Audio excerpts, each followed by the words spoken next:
અગાઉના વિડીયોમાં આપણે ચર્ચા કરી હતી પ્રકરણ નંબર 6 સૂર્યક અસમતાઓ વિશે અને એમાં જોયું હતું સ્વાધ્યાય 6.1 ના દાખલા નંબર 20 વિશે બરાબર. હવે એના પછી જોઈશું દાખલા નંબર 21 22 23 સુધી બરાબર. તો એ દાખલા એકદમ પ્રેક્ટિકલ દાખલા છે. પ્રેક્ટિકલ મીન્સ કે પૂર્વ પ્રશ્નો કે જે ધોરણ 10 માં તમે ભણી ગયા છો.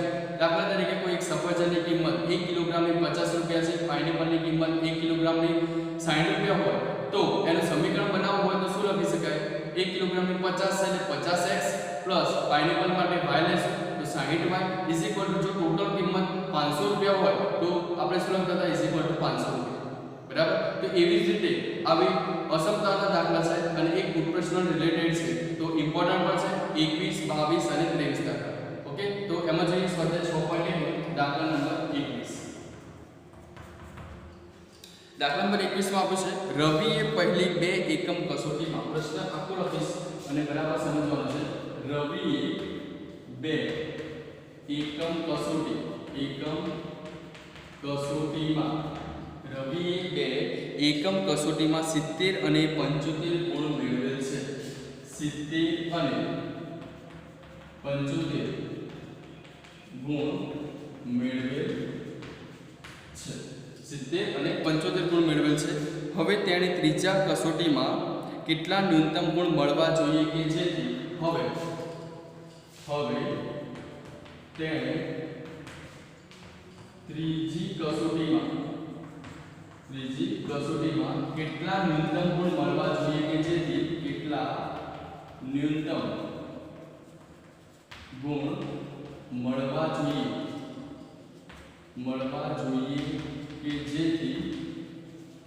કે જેથી શું કન્ડિશન છે આગળ?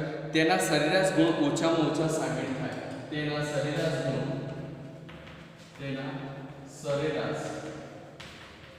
ગુણ ઓછામાં ઓછા 60 થાય બરાબર છે. ઓછામાં ઓછા 60. તો સૌથી પહેલા તો જેટલા વર્ડ ઇમ્પોર્ટન્ટ છે એના નીચે હું અંડરલાઈન કરીશ કે રવિ 2 એકમ કસોટી એટલે કે પ્રથમ કસોટીની અંદર 70 મેળવ્યા છે, બીજી કસોટીમાં મેળવ્યા છે 75 બરાબર. ત્રીજી કસોટીની અંદર ખબર નથી એટલે આપણે સૌથી પહેલા શું ધારીશું? ત્રીજી કસોટીમાં ધારો કે રવિએ કેટલા ગુણ મેળવ્યા છે? x. હવે એ x ના કેટલા ન્યૂનતમ ગુણ મળવા જોઈએ કે જેથી તેના સરેરાશ ગુણ ઓછામાં ઓછા આ વર્ડ બી ધ્યાન રાખજો ઓછામાં ઓછા વર્ડ છે. તો દાખલા તરીકે હું તમને એમ કહું કે મારી પાસે ઓછામાં ઓછા 3 રૂપિયા છે. એનો મતલબ શું થાય કે મારી પાસે ઓછામાં ઓછા 3 અથવા 3 કરતા વધારે રૂપિયા હશે. એનો મતલબ કે greater than or equal to ની નિશાની આવશે. ક્વેશ્ચનની અંદર એવું કહેવામાં આવ્યું કે વધુમાં વધુ. એનો મતલબ શું થાય કે મારી પાસે દાખલા તરીકે વધુમાં વધુ 3 રૂપિયા છે. એનો મતલબ એવો થયો કે 3 અથવા 3 કરતા ઓછા રૂપિયા છે એટલે કે less than or equal to હશે બરાબર. તો કન્ડિશન પ્રમાણે છે સૌથી પહેલા તો ધારો કે રવિને ત્રીજી એકમ કસોટીમાં x ન્યૂનતમ ગુણ x જેટલા ન્યૂનતમ ગુણ મળે હોવા જોઈએ અથવા મેળવેલ જોઈએ. ઓકે, ધારો કે રવિની ત્રીજી એકમ કસોટીમાં x જેટલા ગુણ મળતા હોય, ન્યૂનતમ ગુણ મળતા હોય તો એના સરેરાશ ગુણ લઈએ તો અહીં પ્રથમ કસોટીમાં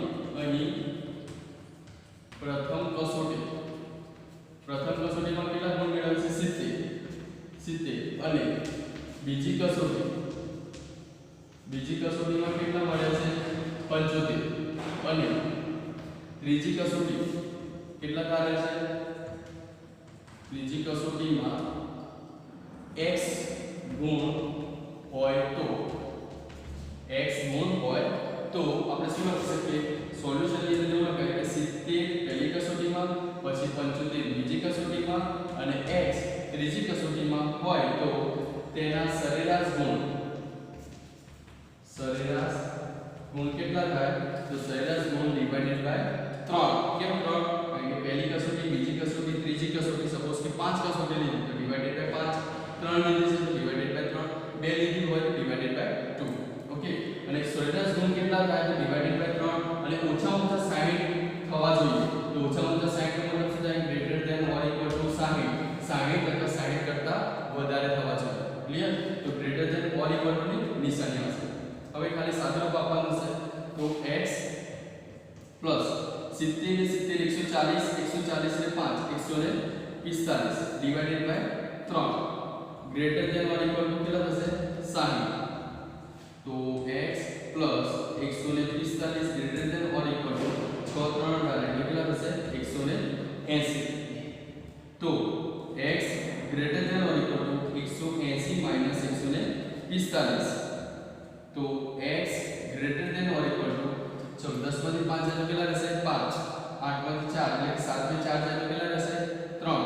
તો ટોટલ જે જવાબ છે એ જવાબ 35 આવવા જોઈએ. એનો મતલબ એવો થયો કે રવિને 35 અથવા 35 કરતા વધારે ગુણ મળવા જોઈએ. તો તમારો આન્સર અહીં ક્લિયર થઈ ગયો છે કે x greater than or equal to 35. તો આના પરથી શું લખી શકાય? તો આના પરથી એવું લખી શકાય કે અહીં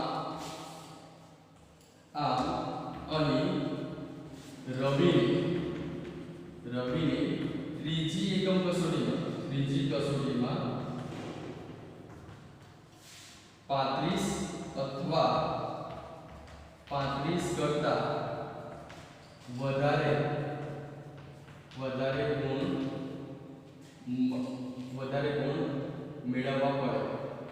મેળવવા પડે કે જેથી તેના સરેરાશ ગુણ કેટલા થાય? ઓછામાં ઓછા 60 થાય. ઓછામાં ઓછા 60 થાય. બરાબર? અત્યારે વિગતવાર પ્રશ્ન લખું છું કે અહીં રવિની ત્રીજી કસોટીમાં 35 અથવા 35 કરતા વધારે ગુણ મેળવવા પડશે કે જેથી તેના સરેરાશ ગુણ ઓછામાં ઓછા કેટલા થશે? 60 થશે. બરાબર? તો આ દાખલાનું સોલ્યુશન છે. તમે રાઈટ ડાઉન કરો.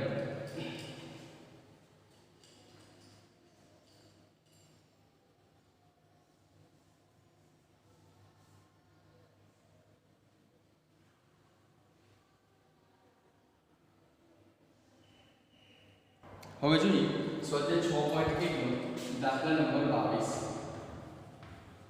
દાખલા નંબર 22 પણ પરીક્ષા માટે ઇમ્પોર્ટન્ટ છે. કોઈ એક અભ્યાસક્રમમાં ગ્રેડ A મેળવવા માટે કોઈ એક અભ્યાસક્રમમાં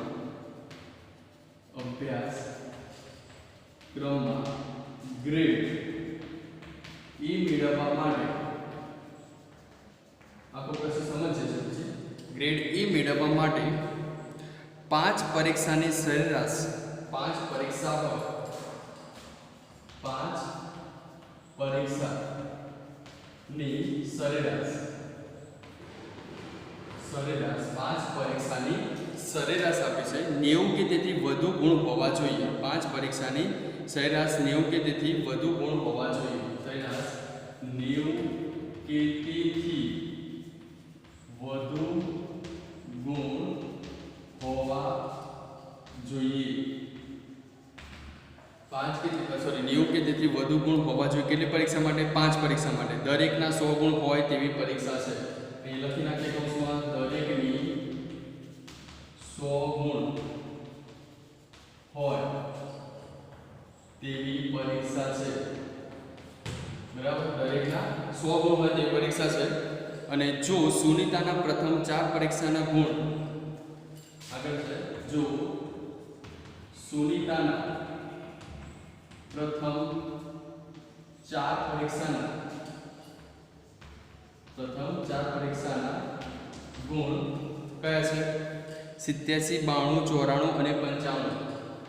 87 87 92 94 અને 95 હોય તો તેને અભ્યાસક્રમમાં A ગ્રેડ મળે. તો તેને અભ્યાસક્રમમાં A ગ્રેડ મળે તો A ગ્રેડ મળે એ માટે તેણે 5મી પરીક્ષામાં ન્યૂનતમ કેટલા ગુણ મેળવવા જોઈએ? અભ્યાસક્રમમાં A ગ્રેડ મળે તો તેને 5મી પરીક્ષામાં न्यूनतम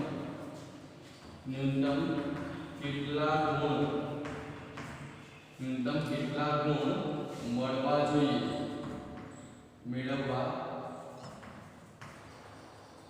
જોઈએ બરાબર પ્રશ્ન આ છે હવે આપણો પ્રશ્ન ક્લિયર થઈ ગયો છે સૌથી પહેલા તો પ્રશ્ન સમજીએ કોઈ એક અભ્યાસક્રમ છે અને એવા અભ્યાસક્રમની અંદર A ગ્રેડ મેળવવાનો છે તો A ગ્રેડ મેળવવા માટે ટોટલ પરીક્ષા કેટલી લીધેલી છે 5 હવે એ 5 પરીક્ષાના સરેરાશ ગુણ કેટલા લેવાના છે 90 કે તેથી વધારે ગુણ હોવા જોઈએ કમ્પલસરી છે કે 90 થી તેથી વધારે ગુણ હોવા જોઈએ 5 પરીક્ષાઓ લઈએ તો એમાંથી દરેક વિષયના માર્ક્સ 90 કે તેથી વધારે હોવા જોઈએ અને એની અંદર દરેક વિષયની સબ્જેક્ટની પરીક્ષા છે કે 100 ગુણની છે એમાં સુનીતા નામની એક વ્યક્તિ છે એમાં ટોટલ 4 પરીક્ષાઓ આપી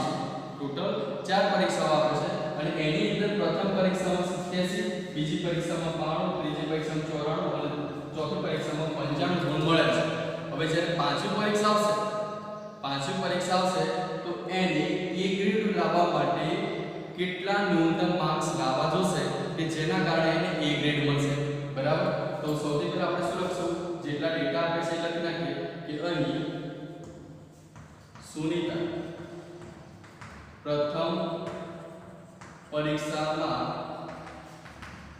87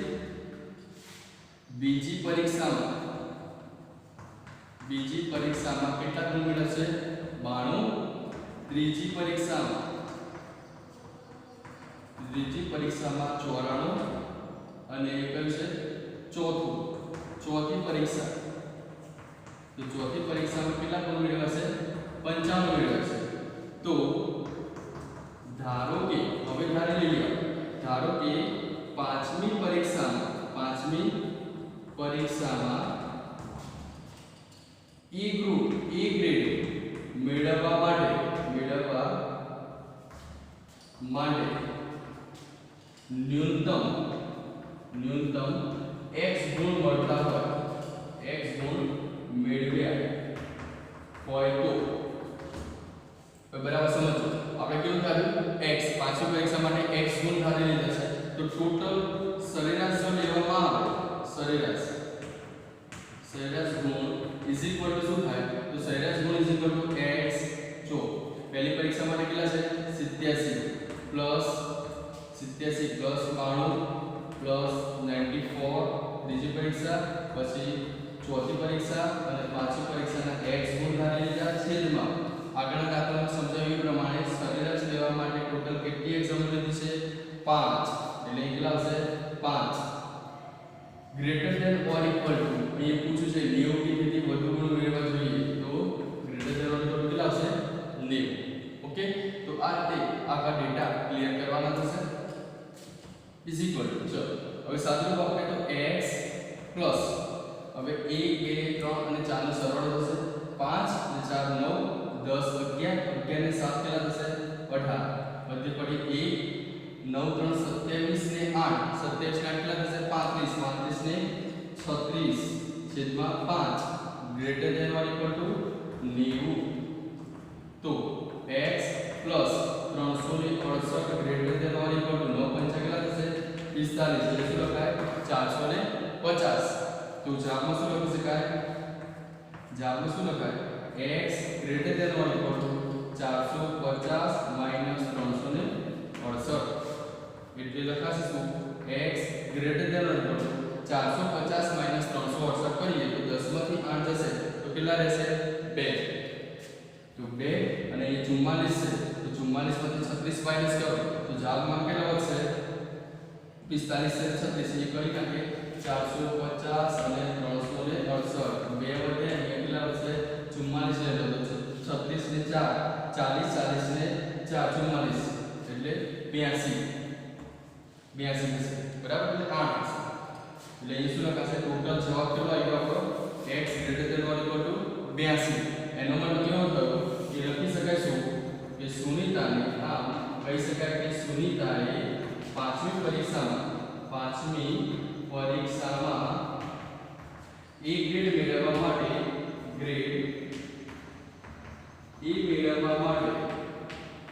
મેળવવા માટે ન્યૂનતમ 82 માર્ક્સ લાવવા જોઈએ અથવા લાવવા પડે, બરાબર. 82 ગુણ લાવવા પડે, 82 માર્ક્સ લાવવા પડે છે, બધું સેમ જ છે. ઓકે, તો આ રીતે વિગતવાર જવાબ આપણે લખવાનો રહેશે. Okay, right.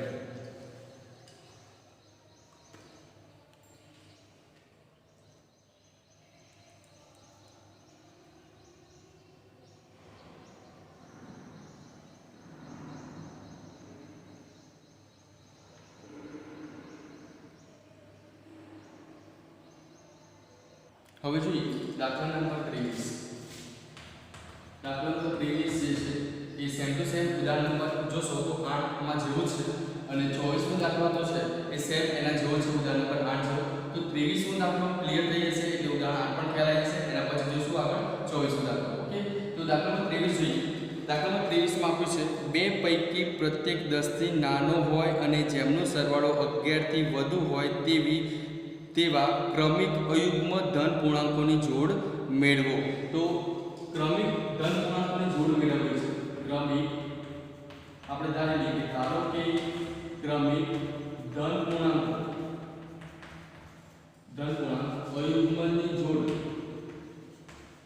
અયુગ્મની જોડ x છે અને બીજું x + 1 છે. એક x છે અને બીજું x + 1 છે. કેમ x? કારણ કે x ની જગ્યાએ 1 મૂકીએ અને અહીંયા 1 મૂકીએ તો 1 + 2 કેટલા થશે? 3 થશે. બરાબર, સોરી 1 + 1 કેટલા થશે? 2 થશે. તો અયુગ્મની અંદર સંખ્યા કેટલી આવે? 1 આવે, 1 આવે, 3 આવે, 5 આવે, 7 આવે. બધી અયુગ્મ સંખ્યા છે. તો અહીંયા જો 1 લખી નાખું તો અહીંયા x ની જગ્યાએ 1 આવશે, 1 + 1 કેટલા થાય? 2 થાય. તો અહીંયા ખરેખર કેટલા લખી શકાય? 2. તો ક્રમિક જોડ કહી શકાય x અને x + 2 છે. બરાબર છે. હવે કન્ડિશન આપી છે. કન્ડિશનમાં શું આપી છે કે બે પૈકી એક છે પ્રત્યેક 10 થી નાનો હોય, એટલે એક જવાબ છે એ 10 થી નાનો છે એટલે x < 10. અહીં x એ 10 થી નાની સંખ્યા છે. x એ 10 થી કેવી છે? નાની. એટલે શું લખી શકાય? x < 10 છે. પછી આગળ છે જેમનો સરવાળો 11 થી વધુ હોય. જેમનો સરવાળો 11 થી વધુ એટલે શું? કે 1, 2 અને 3 સંખ્યાનો જે સરવાળો છે એ 10 થી કેટલા છે? 11 થી વધુ છે. એનો મતલબ શું લખી શકાય? x + x + 2 કેટલા લખી શકાય? 11. 11 થી વધારે એટલે આ બે સંખ્યાનો સરવાળો લઈએ તો 11 થી વધારે કીધેલો છે એટલે શું લખી શકાય? સાદું રૂપ આપે તો 2x + 2 > 11. તો 2x > 11 - 2 કરવાના થશે. તો 11 - 2 કરીએ તો 2x > 11 - 2 કેટલા આવશે? 9. 11 - 2 કરીએ તો કેટલા આવશે? 9. તો x ની કિંમત કેટલી મળશે? 9/2. તો x ની કિંમત < 4 point something આવશે. x ની કિંમત કેટલી થશે?